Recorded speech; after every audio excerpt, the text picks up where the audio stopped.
আসসালামু আলাইকুম রহমতুল্লাহি অবরকাতুহু। সম্মানিত দর্শক, রাজনীতির ভবিষ্যৎ কি? নির্বাচন কবে নাগাদ হচ্ছে? বিএনপি কি ক্ষমতায় আসবে? আওয়ামী লীগের ভবিষ্যৎ কি? তারা কি রাজনীতিতে সহসা ফিরে আসতে পারবে? কিংবা ডক্টর মোহাম্মদ ইউনূসের ভবিষ্যৎ কি? এই সরকার কতদিন ক্ষমতায় থাকবে? এসব নিয়ে সমাজের ঊর্ধ্বস্তর থেকে শুরু করে একেবারে অজেয় পাড়াগাঁয়ের চায়ের দোকান সর্বত্র আলোচনা হচ্ছে এবং প্রতিদিনই এই আলোচনা ক্রমশ বাড়ছে। আমাদের যে অভ্যাস, সে অভ্যাস অনুযায়ী রাজনীতি আমাদের রক্তের সাথে মিশে আছে এবং এই আলোচনাগুলো করতে আমরা ভালোবাসি, শুনতে ভালোবাসি এবং আমাদের খাদ্যের পরেই এই রাজনৈতিক যে বিষয়াদি গ্রাম বাংলা থেকে শুরু করে শহর অবধি, এরপর পাঁচতারা হোটেল থেকে শুরু করে একেবারে চাংখার ফুলের যে টঙের দোকানটি রয়েছে সেখান পর্যন্ত এই রাজনৈতিক আলোচনা প্রবল থেকে প্রবলতর। আমি যেহেতু রাজনীতির সঙ্গে কম বেশি জড়িত, তারপর এই টকশো করি, লেখালেখি করি, এখন আবার ইউটিউব বা সামাজিক মাধ্যমে কথা বলার চেষ্টা করছি। এজন্য অনেকে আমাকে জিজ্ঞাসা করেন, আমার পরামর্শ জানতে চান, আমার মতামত জানতে চান, কিংবা আমার গতিবিধি জানতে চান। তা আমি সবাইকে যে কথাগুলো বলি বা নিজে যে কথাগুলো বিশ্বাস করি বা আমার যে একটা রাজনীতির যে ক্যালকুলেশন রয়েছে, গণনা রয়েছে, সেই অনুযায়ী আগামী যে সময়গুলো, সেই সময়গুলো কেমন যাবে বা আমাদের কি হচ্ছে এই মুহূর্তে রাজনীতিতে, সেই বিষয়গুলো আপনাদেরকে বলছি। যেমন ধরুন, নিজেকে দিয়েই বলি, 2009 সনে এমপি হওয়ার পর একটি বছর আমি খুব মনোযোগ সহকারে আওয়ামী লীগ করেছি, রাজনীতি করেছি। কিন্তু 10 সনের পরে এসে যখন শেয়ার মার্কেট থেকে শুরু করে সর্বত্রই অনিয়ম দেখতে পেলাম, তারপর সিন্ডিকেশনের শুরু, ঘুষ দুর্নীতির একটা মহড়া দেখতে পেলাম, আসলে প্রতিবাদ না করে থাকতে পারিনি, প্রতিবাদ করে আসছি।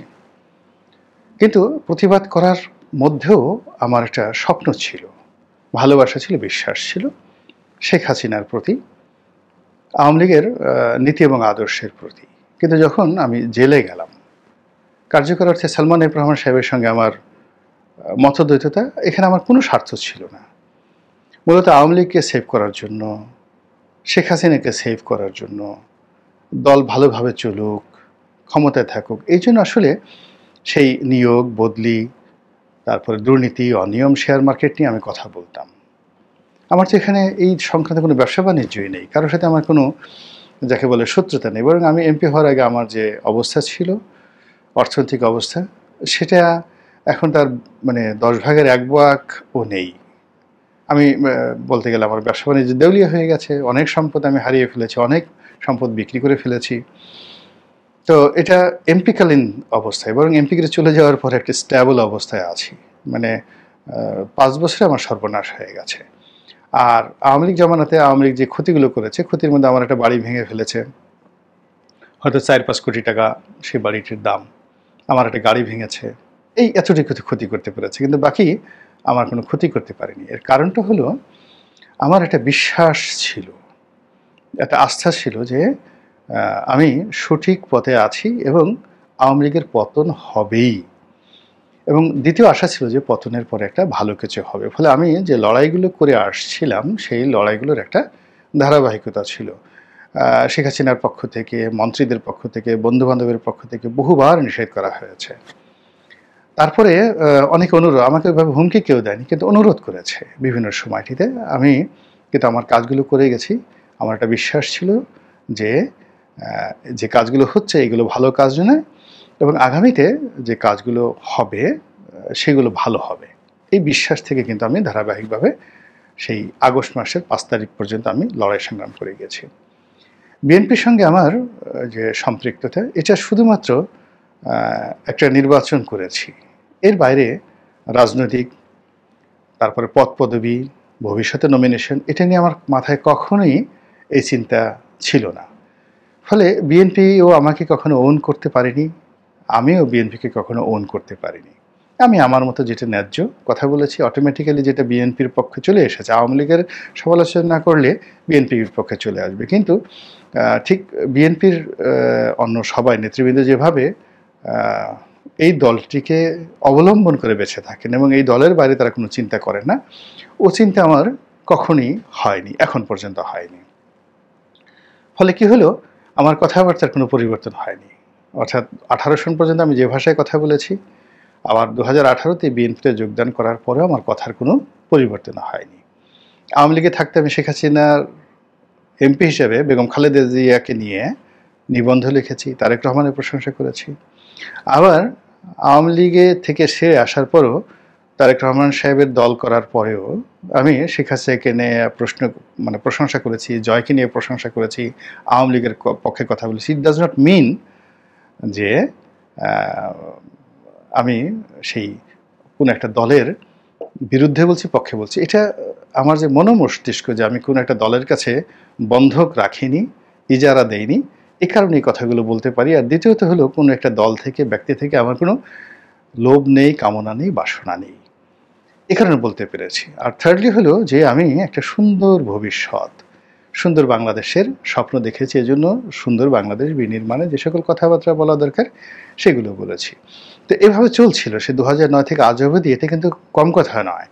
একটা ধারাবাহিকতা বজায় রাখা, আলোচনায় থাকা, মানুষজনের গুড বুকে থাকা, সমালোচনায় থাকা, শত্রু মিত্র সেই তৈরি করা, আমি বন্ধু তৈরি করেছি, শত্রু তৈরি করেছি, এটা ধারাবাহিকতা ছিল। কিন্তু 5 তারিখের পরে আগস্ট মাসেরটা যখন গেল, সেপ্টেম্বর মাসে আমি একেবারে মনে হচ্ছে যে আপাতত রাজনীতির কোনো ভবিষ্যৎ নেই, অন্ধকার। এজন্য আপনি দেখুন যে আমাকে এই টক শোতে না যাওয়ার জন্য অনেকে রিকোয়েস্ট করেছেন। স্বয়ং সাবেক প্রধানমন্ত্রী শেখ হাসিনা একাধিকবার বলেছেন যে তুমি যদি যাও শুধু আওয়ামী লীগের পক্ষে বলো, আর যদি তুমি আর আওয়ামী লীগের পক্ষে বলতে না পারো, বেটার নট টু গো, যেও না। কিন্তু আমি সেখানে কিন্তু গিয়েছি। সৈয়দ আশরাফ রিকোয়েস্ট করেছেন, কিন্তু আমি কারো কথাই শুনি নাই, সমস্ত বন্ধু বান্ধব। কিন্তু সেই আমি গত 1.5 মাস যাবৎ কোনো টেলিভিশন টক শোতে যাচ্ছি না, সবাইকে যাকে বলা হয় না করে দিচ্ছি। 2 নম্বর হলো যে মানসিক এবং শারীরিক যে শক্তিটা ছিল লড়াই করার, সংগ্রাম করার, সেটাও আমার এখন আর নেই। এটা কেন? কারণ হলো আমি আমার ক্ষুদ্র বুদ্ধিতে কোনো ভবিষ্যৎ দেখতে পাচ্ছি না, স্বপ্ন দেখতে পাচ্ছি না। মনে হচ্ছে যে রাজনীতির যে একটা ট্রেন, সেই ট্রেন আমরা মিস করে ফেলেছি। তো ট্রেন যেহেতু মিস করে ফেলেছি, এর ফলে কি হলো, আমাদেরকে আর একটা নতুন ট্রেনের জন্য অপেক্ষা করতে হবে। আর এই ট্রেন, যে ট্রেন আমাদেরকে একটা নির্বাচনের দিকে নিয়ে যাবে, সেই ট্রেনটা তো আমরা মিস করে ফেলছি। যে নির্বাচন আমাদেরকে একটা গণতন্ত্রের দিকে নিয়ে যাবে, সেটা যেহেতু আমরা মিস করে ফেলেছি, ফলে সহসা নির্বাচন হবে, কিংবা একটি নিরপেক্ষ গ্রহণযোগ্য নির্বাচন হবে, কিংবা এমন একটা নির্বাচন হবে যেখানে সবাই ভোট দিতে এগিয়ে আসবে এবং যারা নির্বাচিত হবেন তারা সম্মানিত হবেন, এইরকম কোনো লক্ষণ একেবারেই নেই। ছোট্ট একটা উদাহরণ চিন্তা করুন, যেখানে পুলিশ নিরাপত্তাহীনতায় ভুগছে। পুলিশের স্টেশনগুলো, ধরুন একজন ওসি পলাতক, আর ওসির বিরুদ্ধে তার তদন্ত কর্মকর্তা মামলা নিতে বাধ্য হচ্ছে। তো এই পুলিশ দিয়ে আপনি কি করে ভোট কেন্দ্র পাহারা দেবেন যদি 6 মাস পরে ভোট হয়? এখন এই যে পুলিশের মধ্যে, আমলাতন্ত্রের মধ্যে যে যাকে বলা ফ্রাস্ট্রেশন কাজ করছে, এটি আগামী 5 বছর এই ফ্রাস্ট্রেশন দূর হবে না। যদি ফ্রাস্ট্রেশন দূর না হয়, তাহলে এরা একজন টিওনো তার ম্যাজিস্ট্রেসি পাওয়ার নিয়ে কি করে সে ভোট র্যাগিং বন্ধ করবে?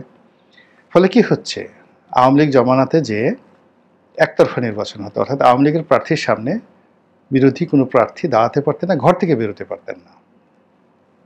যার যেখানে ক্ষমতা সে সেখানে ক্ষমতা সেটা প্রয়োগ করত। 2018 সনে সেটা দেখেছি। রাজনীতিতে আমি আমার নির্বাচনী এলাকাতে আমার যতটুকুই ক্ষমতা ছিল, তারপরে যতটুকু গ্রহণযোগ্যতা ছিল, জনপ্রিয়তা ছিল, এই একতরফা নির্বাচনের কাছে গিয়ে দেখা গেল সব শূন্য হয়ে গেল। আমি ঘর থেকে বেরোতে পারলাম না। আমি তো সাধারণ, আমার চেয়ে বড় বড় যারা বিএনপি নেতা ছিলেন, মুজিবুর রহমান সরওয়ার বরিশাল সদরে, যাকে বলা হয় ফাদার অব দ্য বরিশাল, তিনি তার মতো মানুষ ঘর থেকে বেরোতে পারেননি।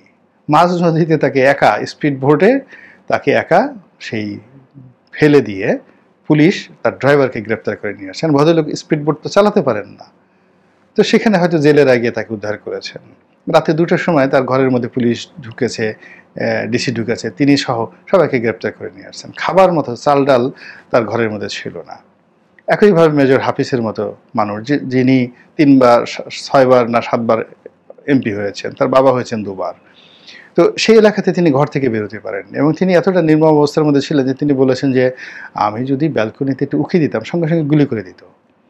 এখন সেই যে অবস্থা, সেই অবস্থা তো এবারও হবে, এবং আরও খারাপ অবস্থায় হবে। এর কারণ হলো, এবার ধরুন যদি বিএনপি আসে, যেখানে বিএনপির ক্ষমতা, এখানে স্বতন্ত্র ইলেকশন যে করবে, অন্য দল থেকে যে ইলেকশন করবে, তাকে তো বিএনপির যার ক্ষমতা সে ঘর থেকে বেরোতে দেবে না।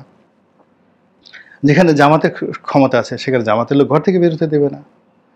এবং সেখানে এই নির্বাচন করে, একটা নির্বাচন করতে যদি 3-4 কোটি টাকা করে খরচ যায়, আর তার চেয়ে যদি সে মনে করেন সিল পিটিয়ে এগুলো সব করে ফেলে, 10-12 লাখ টাকা বা 20-25 লাখ টাকার মধ্যে সিল পিটানো শেষ, কেন সেই মানে এই প্রচার প্রপাগান্ডা করে সেন্টার খরচ দিয়ে এই কাজগুলো সে করতে যাবে? ফলে যদি নির্বাচন হয়, সে নির্বাচনটা অতীতের যে কোনো নির্বাচনের চেয়ে খারাপ হবে, আর খারাপ নির্বাচন হলে অতীতের যে পরিণতি তার চেয়ে আরও খারাপ হবে। এই জিনিসগুলো যখন বুঝতে পেরেছি, তখন আমার কাছে মনে হচ্ছে যে স্টপ থাকা দরকার। এর কারণ হলো, আপনি যখন কোনো চোরাবালির মধ্যে পড়বেন, সমুদ্র সৈকতে যত বেশি নড়াচড়া করবেন তত বিপদের মধ্যে পড়তে থাকবেন, তত গভীরে আপনি যেতে থাকবেন। আমাদের এই যে একটা বিপ্লব হলো, এটা আল্লাহর পক্ষ থেকে একটা উপহার ছিল। আমরা অনেকে দোয়া করেছি, আমি দোয়া করেছি, বহুবার নামাজ পড়ে আল্লাহকে দোয়া করেছি, আল্লাহ আমাদেরকে একজন ভালো নেতা দাও, আমাদেরকে এই বর্তমান জাহেল সরকার, জুলুম সরকার থেকে আমাদেরকে রক্ষা করো, আমাদেরকে একজন ভালো সরকার দান করো। এখন এই যে আল্লাহ রাব্বুল আলামিন আমাদের দোয়া কবুল করেছেন, কিন্তু সেই একটা ভালো পরিবেশ পরিস্থিতি তৈরি করার জন্য আমাদের না ছিল মানসিক প্রস্তুতি, না ছিল সামরিক প্রস্তুতি, না ছিল অর্থনৈতিক প্রস্তুতি, কোনো কিছুই ছিল না। ফলে যা হবার তাই হচ্ছে। ফলে একটা মাছছান নেয়। এখন যে অবস্থা হচ্ছে, বড় মাছ ছোট মাছগুলোকে গিলে ফেলছে, ছোট মাছের কোনো ক্ষমতা নেই, এবং বিভিন্ন জায়গাতে ব্ল্যাক হোল তৈরি হয়ে গেছে। এবং সেই ব্ল্যাক হোলটা এত প্রবল, এখন হাইকোর্ট আপনাকে বিচার করবে, সুপ্রিম কোর্ট বিচার করবে, যেখানে সুপ্রিম কোর্টের বিচারপতি পলাতক, সুপ্রিম কোর্টের প্রধান বিচারপতি যেখানে মব জাস্টিসের শিকার।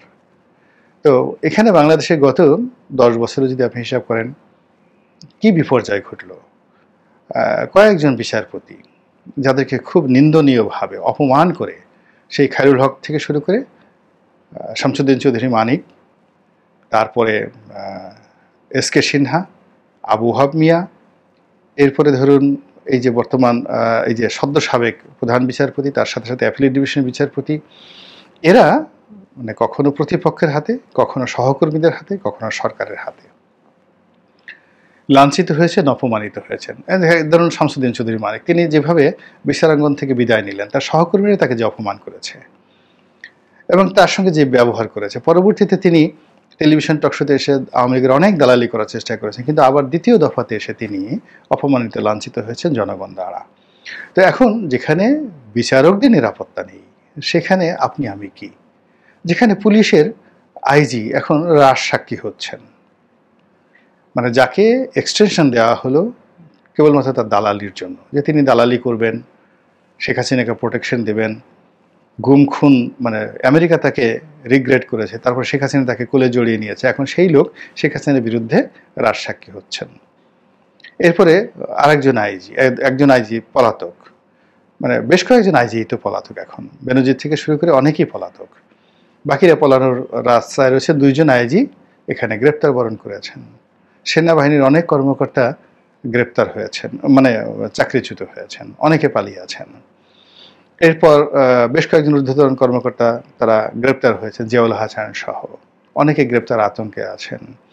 তো এই যে একটা অবস্থা, এই অবস্থায় আপনি যদি চিন্তা করেন হুট করে একটা এই যে অন্তর্বর্তীকালীন সরকার একটা নিরপেক্ষ নির্বাচন দিবে, মানুষ ইচ্ছা মতো সেখানে গিয়ে উপস্থিত হয়ে তার পছন্দের প্রার্থীকে ভোট দিবে, প্রার্থীরা সেখানে গিয়ে একেবারে সুবোধ বালকের মতো বা লন্ডন আমেরিকার সভ্য মানুষের মতো মানুষের কাছে ভোট প্রার্থনা করবে, তারপর সেই নির্বাচিত সরকার ক্ষমতায় এসে বাংলাদেশকে জান্নাত বানিয়ে ফেলবেন, এই জিনিসগুলো আপনি চিন্তা করতে পারেন। কিন্তু এখন বর্তমান যে পরিবেশ বা পরিস্থিতি, সেই পরিস্থিতিতে যে সংখ্যাগুলো তৈরি হয়েছে, মানগুলো তৈরি হয়েছে, এগুলো যোগ করেন, বিয়োগ করেন, বিয়োগ করার পরে ফলাফল শূন্য নয়, মাইনাস, মানে আগে যা ছিল তার চেয়ে আরও খারাপ অবস্থা তৈরি হয়েছে।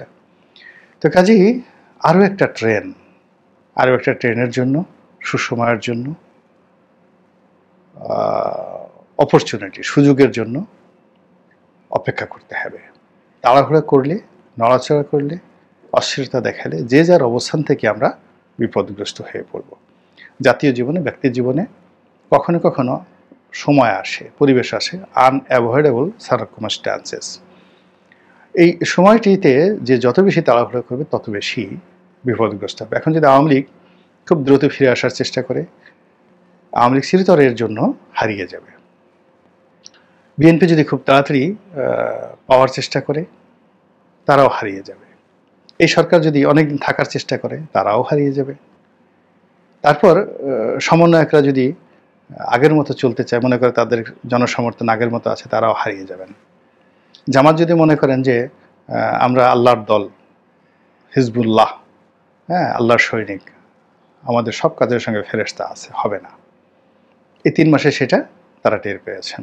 তাহলে আপনি দেখুন, এই যে আমি যাদের কথা বললাম, মানে কারোর কোনো প্রসপেক্ট নেই। বর্তমান সরকারের আপনি যদি একটা নির্বোধের কাছে জিজ্ঞাসা করেন, তার কোনো প্রসপেক্ট নেই। আওয়ামী লীগের কোনো প্রসপেক্ট নেই, বিএনপির কোনো প্রসপেক্ট নেই, জামাতের কোনো প্রসপেক্ট নেই, সমন্বয়কদের কোনো প্রসপেক্ট নেই, ব্যবসার কোনো প্রসপেক্ট নেই। আপনি দেখান, এগুলো তো কল্পনা করলে হবে না যে এই জায়গাটাতে আমাদের আশান্বিত হওয়ার যথেষ্ট কারণ আছে। আপনি একজন লোকের মুখে হাসি দেখেন তো, আপনি কোনো মানুষের মুখে হাসি নেই। ডক্টর ইউনূস এত সুন্দর করে হাসতেন, মুক্ত ঝরতো তার দাঁত দেখলে, মানে এত সুন্দর করে হাসতেন।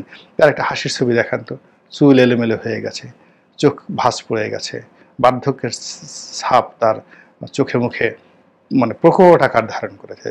তো এখন আপনি এখান থেকে কি আশা করেন বলেন তো?